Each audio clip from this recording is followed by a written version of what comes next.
third workshop that I do is based on my children's book, The Fate of the Frog, which won the Beverly Hills Children's Book Award for Children's Fiction in 2019.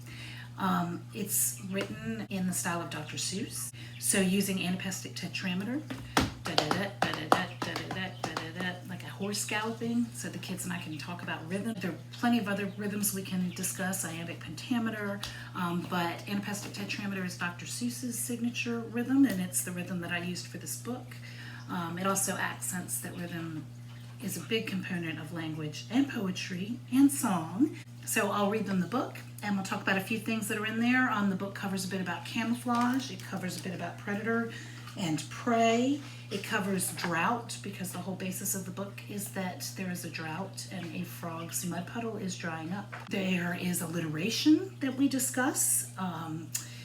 They're actually lip twisters. I call them lip twisters as opposed to tongue twisters, because it all involves the use of your lips, particularly when it comes to the W sound and the R sound. So the difference between making those sounds and why it's perfectly normal for kids, a lot of kids, to have trouble with that and have to really learn that. Depending on time and interest and curriculum, we can discuss the waterway, what a watershed is, why it's important that we keep our watershed clean, how we keep our watershed clean, how all things flow to the ocean, including the rivers, the streams and rivers, and lakes, even when the dams are released, that are in North Carolina and Virginia. They all flow down into the ocean. That's polluting our oceans as well as our waterways. We discuss where our drinking water comes from.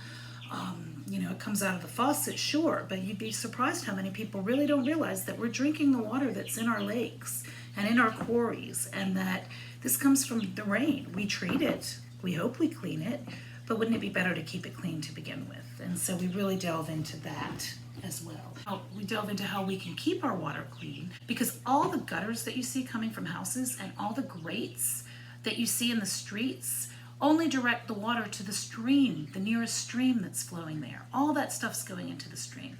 So if we can keep the trash in the trash can, and rather than on the street or on the land, so it won't be carried away by the rain into our streams. We also have a lot of problems with sedimentation and erosion, and when our soil gets washed into our streams, you'll often see this during big rains, you'll see how muddy the water looks. That can cause algae blooms, it can reduce the oxygen in the water, and it can cause fish to die. And that pollutes our water even further. So it's very important that we keep our water clean. Another way that you can keep our water clean is by providing vegetation, which naturally filters the water. Vegetation eats nitrogen and phosphorus, and that's animal poop and pollution that comes off your roofs and out of your cars.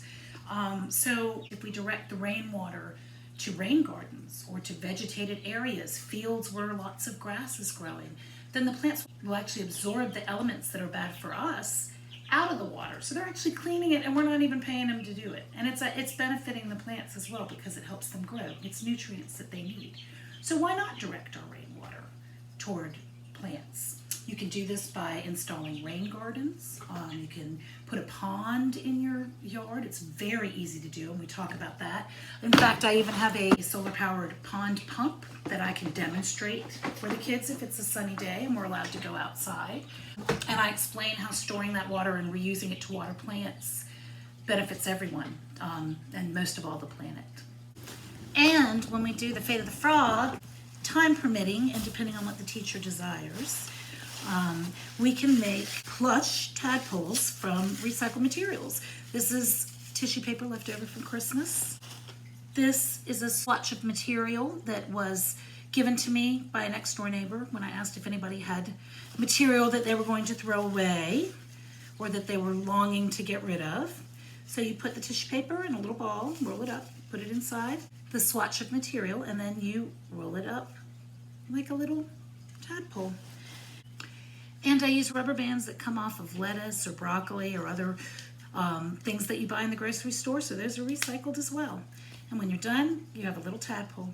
What's surprising is that these tadpoles seem to engage kids from pre-kindergarten through high school even, because you can use them as birdies, and hit them around using books as your paddles, which the teachers always love when I give the kids that idea. But I challenge them to find other uses for this tadpole made out of recycled materials, or perhaps make an entire sculpture using this tadpole prototype as the methodology.